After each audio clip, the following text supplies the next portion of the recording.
Morning, everybody. We have to discuss today the addition polymerization mechanism of addition polymerization reactions. So, come to the PDF page number 6 of PDF polymerization mechanism. बेटा आप लोग PDF open कर लो polymerization mechanism जो आपको group पे send किया है. Come to the page number 6. In previous class, I told you that addition polymerization or chain polymerization occurs in 3 steps: chain initiation, propagation, and termination steps. And the process of addition polymerization is brought about by 3 methods. The first is the free radical mechanism. Second is the ionic mechanism. Ionic is possible by 2 ways: cationic and anionic. And third is the coordination mechanism. Okay, so we'll start with the free radical addition polymerization reaction. So I have given you example in the PDF. The first step is the initiation step. So free radical addition polymerization involves actually the formation of the free radical in the initiation step. And these free radicals are produced by the decomposition of compounds called initiator. I have already told you that any polymerization reaction can never be initiated without adding the initiator. So initiator are the compounds in free radical. In free radical addition reactions, the initiators are the compounds which produce free radicals after the decomposition. And this decomposition occurs either through the action of heat or the action of light. I have sent you tables already in which the number of compounds are given which are used as initiator. So in free radical polymerization step, there are 3 steps: initiation, propagation, and termination. So when we come to the initiation step, so initiation occurs in 2 sub-steps, or you can say the initiation step consists of 2 steps. The first step is the generation of free radical species, and this step is followed by the second step, which actually involves the addition of a single monomer molecule to the free radical. And this free radical generates after the homolytic dissociation of an initiator in the presence of heat energy or in the presence of light energy. The compounds which are used as initiators are azo compounds, peroxides, hydroperoxides, peracids, and peresters. These are the useful compounds as initiator. I have given you example of the benzoyl peroxide. Benzyl peroxide is initiator. In presence of heat, it gives 2 radicals. Okay, benzoyl radical, it gives benzoyl radicals. So means one initiator molecule gives 2 free radical species. So this is the first step of initiation, that is the generation of active species. In second step, this species, second step of initiation or second sub-step of initiation step involves the attack of this active species to the one of the monomer reactant molecule. So in this step, the free radical gets attached to the monomer molecule to form the chain initiating species. Actually होता है क्या है, जब ये active species क्या है, जो आपके इनिशिएटर मॉलिक्यूल के डिकम्पोजिशन से फ्री रेडिकल्स जनरेट हो रहे हैं. फ्री रेडिकल्स आपको पता है कि ऑड इलेक्ट्रॉन कंटेनिंग स्पीशीज होते हैं, तो ये जनरेट होते हैं. ये क्या कर, these are highly reactive species. ये इनिशिएशन चेन इनिशिएशन कब होता है, जब ये रेडिकल मॉलिक्यूल जो फ्री रेडिकल है ये आपका मोनोमर मॉलिक्यूल पर अटैक करके उस मॉलिक्यूल को एक्टिवेट कर देता है. तो ये मोनोमर भी क्या हो जाता है, फ्री रेडिकल बन जाता है. So this is called the chain initiation step. So in this step, the free radical gets attached to the monomer molecule to form the chain initiating species. So you can see in the example that free radical benzoyl radical I have in this example, the benzoyl radical is represented by R. R means the benzoyl peroxide radical. So this radical will attack to the ethyne molecule or vinyl. Vinyl group for example लेके चलते हैं. Vinyl groups क्या है? CH2 double bond CHX, and this X can be H, Cl, CH3, phenyl ring. ठीक है. तो ये X के ये क्या है? CH2 Cl, CH2 double bond CHX. This is the vinyl group. अब आप में इसमें किसी को भी जो PVC अगर पॉलीविनाइल क्लोराइड करना है तो X जो हो जाएगा Cl. रिंग लगा दोगे, बेंजीन फिनाइल ग्रुप लगा दोगे तो क्या हो जाएगा? स्टाइलिन हो जाएगा. CH3 लगा दोगे तो प्रोपाइलिन हो जाएगा. H लगा दोगे तो इथाइलिन हो जाएगा. तो ये एग्जांपल जो है वो केवल किसका? एक वाइनल ग्रुप लेकर ही चल रहे हैं, because you know the addition polymers are also called as vinyl polymers, and addition polymerization is also termed as vinyl polymerization. So this is the chain initiation step कि आपका एक्टिव स्पीशीज क्या हो गया? R-CH2 radical. In first step the radical is R. R is C6H5CO. ठीक है, radical. लेकिन जब ये किस पे? मोनोमर पे जब अटैक कर गया, then it is R-CH2CHX radical. Second is the propagation step. In this step, additional monomer units are added to the initiated monomer species. Like R-CH2CHX, this is initiator, chain initiation. इसके बाद इसमें second molecule आएगा, then it will become R-CH2CHX, CH2CHX radical.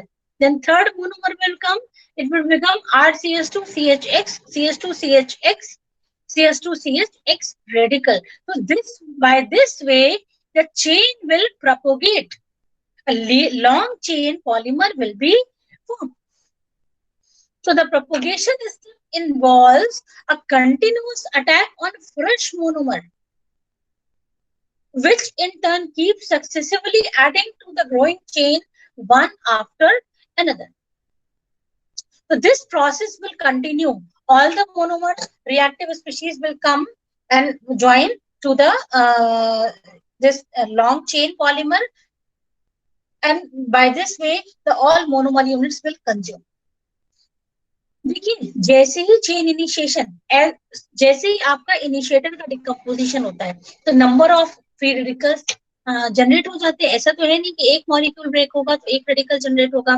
Number of peroxide radical जो है, आप peroxide compound will produce number of free radicals. एक radical एक chain को इनिशिएट करेगा. So the number of growing chain will start to grow. ऐसा नहीं कि एक पॉलीमर चेन बनेगी. नंबर ऑफ जितने मोनोमर जो है वो मोनोमर पे रेडिकल आपका अटैक कर पाएगा, उतने नंबर ऑफ चेन जो है वो एक साथ ग्रो करना स्टार्ट करेंगे. And at the end of polymerization the length of all the chains will be different. ठीक है, ऐसा नहीं है कि जितनी चेन लेंथ होगी, जितने पॉलीमर मॉलिक्यूल बनेंगे वो सारे के सारे सेम लेंथ के होंगे. Same length means degree of polymerization. Degree of polymerization means number of repeating unit in a polymer chain. So ये इस तरह से number of chains will start to grow and propagating.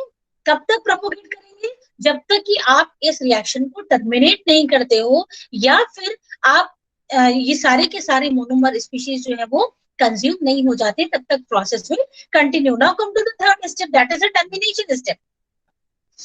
Termination में क्या हो रहा है कि propagation will continue until some termination process takes place.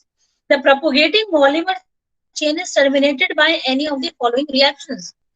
There are three possible ways by which termination is possible. The first is the combination. Combination में क्या है? दो ग्रोइंग चेन, एक चेन ग्रो कर रही है, chain grow, two growing chain क्या हो जाएंगी? एक दूसरे से कंबाइन कर जाएंगे. तो क्या जैसे ही कंबाइन करेंगे तो क्या हो जाएगा? Process will terminate. क्योंकि दोनों ग्रोइंग चेन क्या है? Growing chain are active species, they are free radical. तो दोनों हाईली एक्टिव है, तो दोनों के पास एक मतलब दोनों के पास ऑड इलेक्ट्रॉन है. तो जैसे ही दोनों ग्रोइंग चेन पास आते हैं तो they will combine and a long chain polymer will be form. So this process is called the combination step.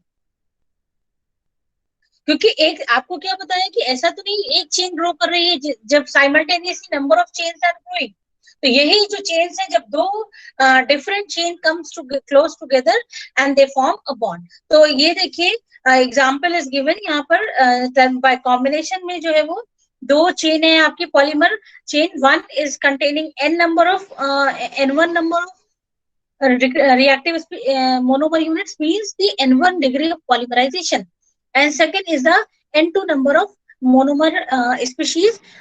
When these two chains combine, then the chain length क्या हो जाएगी, n1 plus n2. A long chain polymer will be formed. Second method of disproportionation, second method of termination is the disproportionation reaction. Disproportionation में क्या होता है कि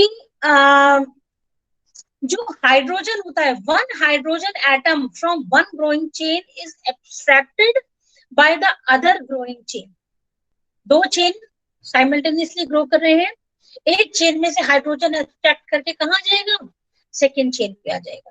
तो एक आपका क्या बनेगा, सैचुरेटेड पॉलीमर, और दूसरा क्या बनेगा, unsaturated polymer. So in this case, the termination process results in the formation of two polymer molecules of shorter chain length as compared to the combination process, and a single molecule of a longer chain obtained in the combination process, while in disproportionation, two short chain polymer will be formed.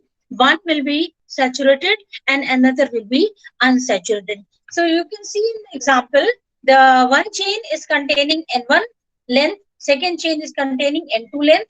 N1 में से क्या हुआ कि hydrogen आपका N2 में से एक hydrogen abstract हो, N1 abstracted, N1 chain length polymer active species extracted hydrogen from the N2 chain length polymer. So N2 will become, there will be a double bond, it will be unsaturated, and N1 chain length polymer will be saturated polymer. So two polymers will be formed of the shorter length, one will be saturated, another will be unsaturated. And the third process, the third method of termination is called the chain transfer.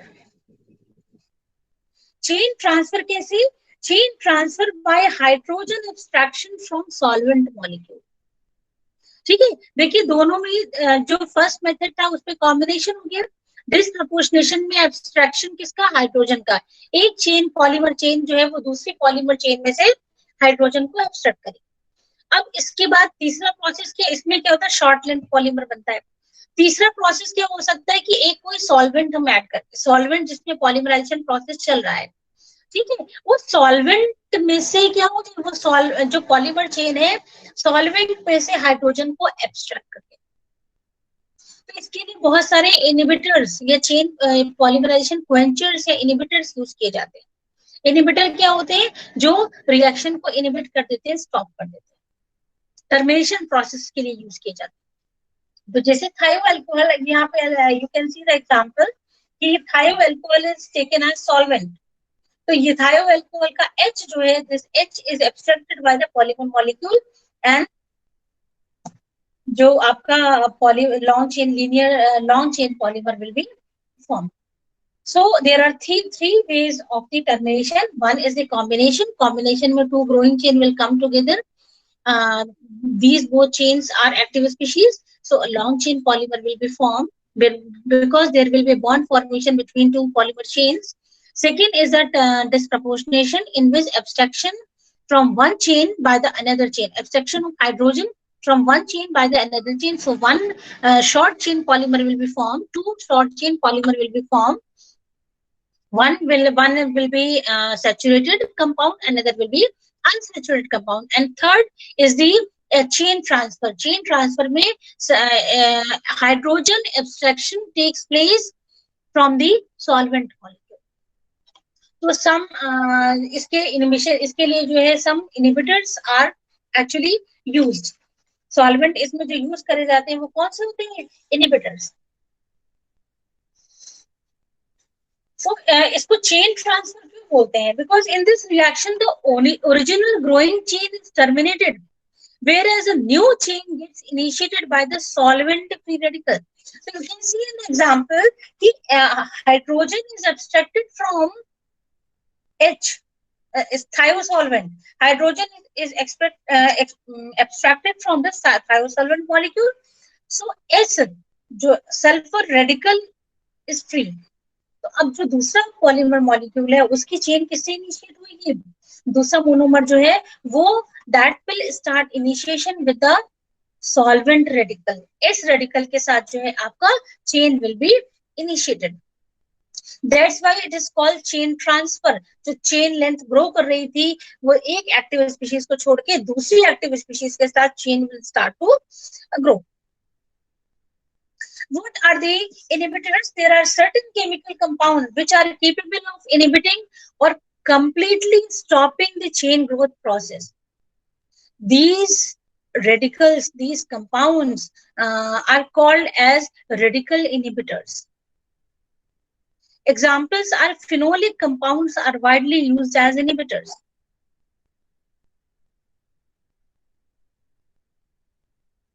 Because phenolic hydrogen can be easily abstracted by the polymer chain.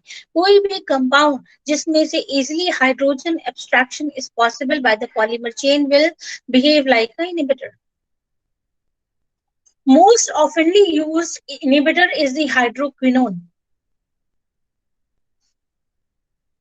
There are some examples. I want to give you some examples which polymers can be prepared by the free radical polymerization are the polythene, polypropylene, styrene, etc.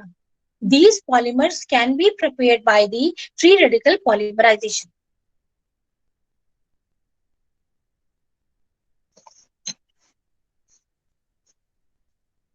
Next is the ionic addition polymerization. So free radical you have seen the long chain polymer is formed. ठीक है. इसके बाद next आता है आपका आयनिक addition polymerisation. देखिए classification this ionic and free radical, cationic and ionic free radical, it is based on the generation of active species. The naming is based on the generation of active species. When the active species generating is a free radical, it is called free radical addition polymerization. जब आपका active species क्या होगा? Cation होगा, then it is called the cationic polymerization. In case of anion, it is called the anionic polymerization. ठीक है. तो ये आपके categorization classification is based on the generation of the active type of generation of type of active species. So in case next now come to the ionic addition polymerization. These polymerization processes also involve the 3 steps: initiation, propagation and termination process. And in this process, the initiation step involves the formation of carbonium ion or the carbon ion as the active site. Carbonium ion क्या होता है? What is carbonium ion? Carbon having positive charge. Carbon ion, carbon having negative charge. Free radical, carbon having odd electron. ठीक है. So ionic process involves, ionic addition polymerization involves the active generation of active species like carbonium ion or the carbon ion. That's why the polymerization process is termed as cationic or anionic polymerization. When in case of the cationic polymerization, carbonium ion will be active species. In case of anionic polymerization, the carbon ion will be active species. Now come to the cationic polymerization, page number 6, 7, 8 of the PDF file in which cationic polymerization is given.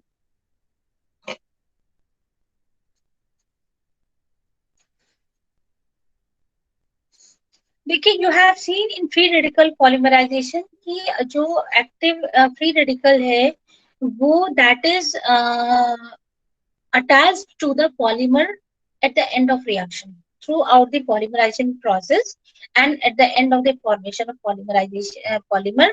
वो जो है वो attach रहता है किसके साथ, जो polymer form होता है उसके साथ अटैच रहता है। जबकि कैटायनिक पॉलीमराइजेशन में क्या होता है, cationic polymerization takes place in the presence of catalyst that is regenerated at the end of the polymerization. ठीक है, जो आपका कैटलिस्ट मॉलिक्यूल है वो क्या होता है, at the end of polymerization process it regenerated. जबकि आपका एनायनिक और फ्री रेडिकल दोनों में ही जो आपका कैटलिस्ट है वो क्या है, दैट इज एडेड और that is become incorporated into the terminated polymer chain. इस कैटलिस्ट यहाँ पर क्या है, इनिशिएटर। ठीक है, जो चेन को क्या कर रहा है, इनिशिएट कर रहा है, उसको हम कैटलिस्ट बोलेंगे, क्योंकि उसकी प्रेजेंस में ही रिएक्शन होती है। विदाउट इनिशिएटर जो है वो रिएक्शन पॉसिबल नहीं है। तो वो यहाँ पर किसका काम करता है, कैटलिस्ट का काम करता है। तो यहाँ पर आपने जो फ्री रेडिकल मैकेनिज्म जो देखा उसमें क्या है, जो आर रेडिकल है, बेंजोइल रेडिकल है, वो क्या है, throughout the chain, throughout the mechanism, throughout the synthesis it is incorporated to the polymer chain. जबकि कैटायनिक में क्या होता है कि रीजनरेट हो जाता है, पॉलीमर चेन को छोड़ के अलग हो जाता है। So first step is the initiation step. अब यहाँ पर की सबसे पहले बात आती है कि which compounds will used as initiator. So polymerization of vinyl monomers with an electron donating group. कौन से groups, electron donating groups may take place by a cationic mechanism.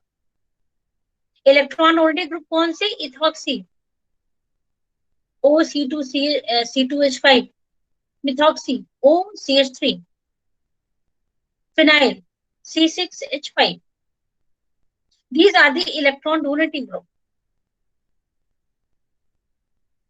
ठीक है, तो कैटायनिक जो प्रोसेस होगा, कैटायनिक पॉलीमराइजेशन, वो किसके through होगा, आपके electron donating group. So come to the initiation step. The first initiation step involves the formation of a carbonium ion by the attack of a proton on the monomer.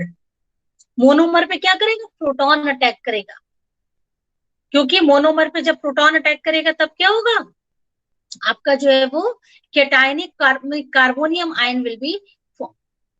अब ये proton आएगा कहां से आया proton, तो proton जो है वो किससे, इसके लिए strong Lewis acid like BF3AlCl3 these can be used as a catalyst. ये क्या करेंगे, ये को कैटलिस्ट से रिएक्ट करके प्रोटॉन जनरेट करेंगे। यहाँ की जैसे आपका फ्री रेडिकल में क्या थे, पेरोक्साइड्स, परईस्टर्स, पेरेसिड्स, ये हमने लिए।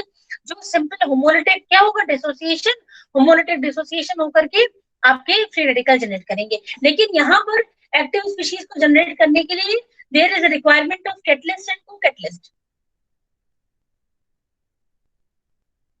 सो इस लुइस एसिड, ठीक है, लुइस एसिड क्या होते हैं, कोई बच्चा बता सकते हैं, what are Lewis acid and Lewis base?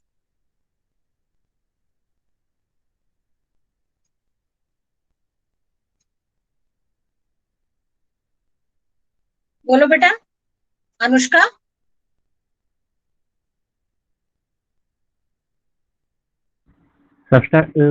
Molecules which attract lone pair of electrons is Lewis acid. क्या बोला बेटा, आवाज नहीं आ रही, जोर से बोलिए। लुइस एसिड्स क्या होते हैं, which accept lone pair of electrons is Lewis acid. और कोई? which donates H+ ions. हाँ, या तो इलेक्ट्रॉन अट्रैक्ट करेंगे या H+ आयन देंगे। ठीक है, तो ये देखिए यहाँ पर लुइस एसिड में जैसे BF3, सी द रिएक्शन कि इसमें जो कैटलिस्ट, जो क्या कोई भी सोर्स ऐसा जैसे वाटर, कोई भी एक तो कैटलिस्ट हो गया आपका, कैटलिस्ट यहाँ पर क्या है, लुइस एसिड। दूसरा आपका क्या है, को कैटलिस्ट। को कैटलिस्ट में वैसी स्पीशीज ली जाती है इसमें जो क्या करती है, इजिली प्रोटॉन दे देती है, जैसे वाटर। तो BF3 और HOH में there will be reaction between BF3 and HOH। BF3 आपका लुइस एसिड, और ये क्या है, को ये BF3 क्या करेगा, इलेक्ट्रॉन पेयर ट्रैक करेगा, तो ये कहां से H और OH आपके ब्रेक हो जाएंगे, तो OH किसके साथ रिएक्ट करेगा, BF3 के साथ, तो ये क्या बन गया, BF3OH -1 charge and H plus charge. This ये आपके H प्लस यहाँ पर क्या है, ये इजिली H प्लस को डोनेट कर सकता है। अब यही किस पे अटैक करेगा, ये आपका क्या है, दिस इज H, यहाँ पर H plus ion is the initiator. Initiator यहाँ पर क्या है, H प्लस आयन। वहां पर इनिशिएटर क्या था आपका, फ्री रेडिकल में जो रेडिकल जनरेट हो रहा था by the homolytic dissociation of peroxide of acid, initiator की होमोलैटिक डिसोसिएशन से आपका फ्री रेडिकल इनिशिएट हो रहा था। यहाँ पर क्या है, by the reaction between catalyst and co catalyst. Catalyst क्या होगा, लोएस्ट एसिड, और को कैटलिस्ट क्या होगा आपका, जो इजिली प्रोटॉन दे सकता है। वो दोनों के बीच में रिएक्शन होगा, then active species will be form. Active species यहाँ पर क्या है कि जो H आयन है वो आपका क्या है, is the initiator, proton H plus ion is the initiator, और BF3OH क्या है, it is the counter ion. BF3OH is the counter ion. अब ये H प्लस आयन जो है वो कहां पर अटैक करेगा, जो वायलेंट ग्रुप है उसके पाई इलेक्ट्रॉन्स पे, ठीक है, CH2 double bond CH pi electron पे जो है ये H आयन वो क्या करेगा, अटैक करेगा। ये इससे क्या हो, जब H आयन इस पे अटैक करेगा, then there will be formation of, जहां पर आपका ये देखिए इलेक्ट्रोमैग्नेटिक शिफ्ट हो रहा है, तो डबल बॉन्ड ब्रेक होगा, तो एक CH2 पे आपका क्या आएगा, प्लस चार्ज, और एक पे क्या आएगा, नेगेटिव चार्ज। जहां पर नेगेटिव चार्ज आएगा वहां पर H प्लस आयन जो है वो ऐड होएगा, और जहां पर प्लस चार्ज आएगा वहां पर BF3OH जो है counter ion will be attach. Is it clear to everybody? Mechanism बेटा PDF में समझ में आ रहा है? CH2 double bond CH attacking reagent is proton H plus ion, it will attack to the double bond or the pi electrons. The pi electron पे attack करेगा, then there will be electromagnetic shift. Electromagnetic shift, तो जहां पर आपका negative charge हो, जहां पर electron, इसमें देखिए इलेक्ट्रोमैग्नेटिक शिफ्ट में क्या है, जो पाई इलेक्ट्रॉन एक साइड में शिफ्ट हो रहे हैं, जहां पर पाई इलेक्ट्रॉन की शिफ्टिंग हो रही है, एक तरफ पॉजिटिव चार्ज एक तरफ negative charge, towards the positive charge counter ion BF3OH negative will attach, and towards the negative charge आपका H ion will initiate.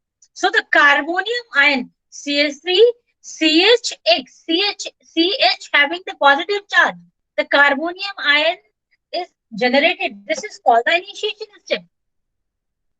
Initiation के पहले generation of active species, and generation of active species will take place by the reaction between the catalyst and co-catalyst. Catalyst is the Lewis acid like AlCl3 or BF3, electron attracting species, and co-catalyst is a solvent which can easily donate the H plus ion. So here the water.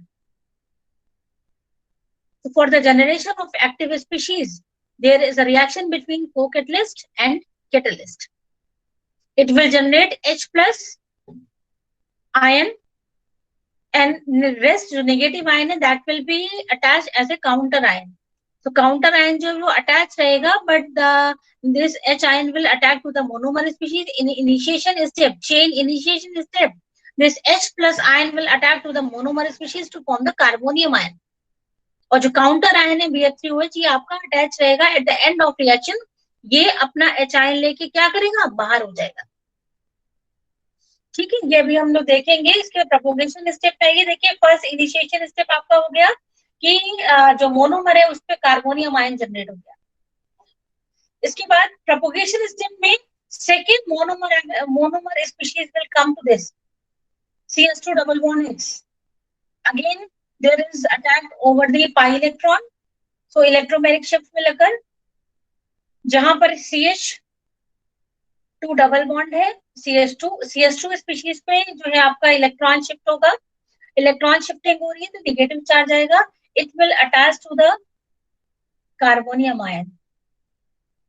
तो left side से you can see the chain is going CH3 CHX CH2CH और right पे आपका क्या है, BF3OH counter ion is attached, it is shown in the paper. Carbonium ion is CH(X) is the carbonium ion. Every time जो आपका CH2 group है, CH2 group will attach to this CH because the electromagnetic shift is towards the CH2 group. If we are considering the CH2 double bond CHX is a monomer, then electromagnetic shift is toward CH2 group. Then every time CH2 will attach to the carbonium ion. समझ में आ रहा है बेटा ना? So in propagation step, more and more units will come to the active species, an active or growing polymer chain, and a long chain polymer will keeps on growing. Next step is the termination step. Third step of the mechanism is the termination step. In termination process, क्या करना होता है? How will the reaction terminate? By the stopping the growing polymer chain. How will it stop the growing chain? किसी तरह से जो carbonium ion है, it will collide with an anion. Carbonium ion को क्या कर देंगे? ब्लॉक कर देंगे. Because the carbonium ion is the active side जहां पर एनायन जो है वो अटैच हो रहा है. तो कार्बोनियम आयन को स्टॉप करने के लिए क्या करना पड़ेगा? एनायन से रिएक्ट करा देंगे. फ्री रेडिकल को स्टॉप करने के लिए फ्री रेडिकल से अटैच कराया कॉम्बिनेशन रिएक्शन में. केटायन को स्टॉप कराने के लिए एनायन से रिएक्ट कराएंगे. एनायन को टर्मिनेट करने के लिए केटायन से रिएक्ट करवाएंगे. ठीक है. सो इन टर्मिनेशन स्टेप, जो पहला स्टेप है टर्मिनेशन का, क्या है? Termination is possible by two ways. पहला है क्या? Donation of proton to the counter ion. जो काउंटर आयन है, काउंटर आयन क्या है? BF3OH.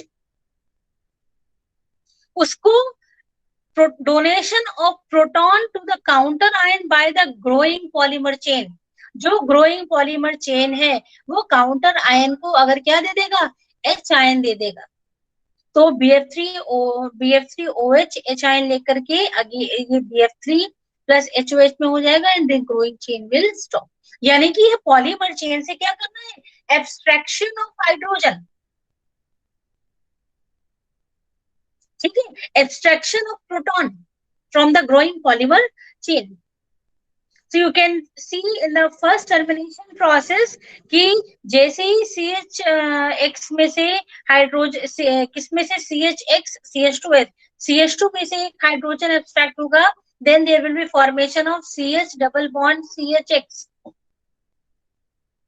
ठीक है. The polymer chain growing is the CH3 CH2 CH3 CHX CH2 CHX CH2 CHX CH2 CHX and in the end it will be CH double bond CHX. और ये abstraction hydrogen का कहाँ किस पे हुआ है? This hydrogen ion or proton will react to the counter ion. So you can see at the end of reaction the catalyst is regenerated. While in case of the free radical mechanism, the catalyst is attached to the polymer chain at the end of the polymerization reaction. यहाँ पर क्या हो रहा है? जो आपका catalyst है वो रीजेनरेट हो गया and a saturated polymer is formed. Second method of the termination is the formation of a covalent bond between the carbonium ion and the counter ion. This is called the coupling reaction. कि क्या हो जाए? जो आपका coupling agent है और क्या है आपका जो आपका काउंटर आयन है या जो कार्बोनियम आयन है, उनके बीच में क्या हो जाए? Covalent bond formation. तो कोवेलेंट बॉन्ड फॉर्मेशन कैसे होगा? OH पे नेगेटिव चार्ज है तो BF3OH क्या करेगा? OH आयन जो है वो किसको दे देगा? ग्रोइंग चेन को. क्योंकि ग्रोइंग चेन क्या है? जैसे carbonium ion positive charge over carbon ion, तो OH आयन अपना जो आपका काउंटर आयन के BF3OH माइनस, तो OH आयन अगर क्या कर देता है, अटैच हो जाता है किसके साथ, ब्रोमीन चेन के साथ, तो कैटलिस्ट आपको क्या हो जाएगा, that will be regenerated. Catalyst यहाँ पर हमारा क्या है, BF3। BF3 is a catalyst. तो किसी भी प्रोसेस से करें, इधर द कपलिंग प्रोसेस और the extraction of hydrogen. Extraction of hydrogen कहाँ से होगा, या तो पॉलीमर चेन जो है वो हाइड्रोजन दे देगी किसको, काउंटर आयन को, प्रोटॉन दे देगा, ठीक है। या तो आपका ग्रोइंग चेन है वो H आयन किसको डोनेट कर दे, काउंटर आयन को डोनेट कर दे, या फिर काउंटर आयन से एनायन को ले ले। कैसे लेगा, by the formation of a covalent bond, ठीक है। Then in both cases the active species in both cases the catalyst will be regenerated at the end of the polymerization process. Second example is also given. There are some, I can give you some examples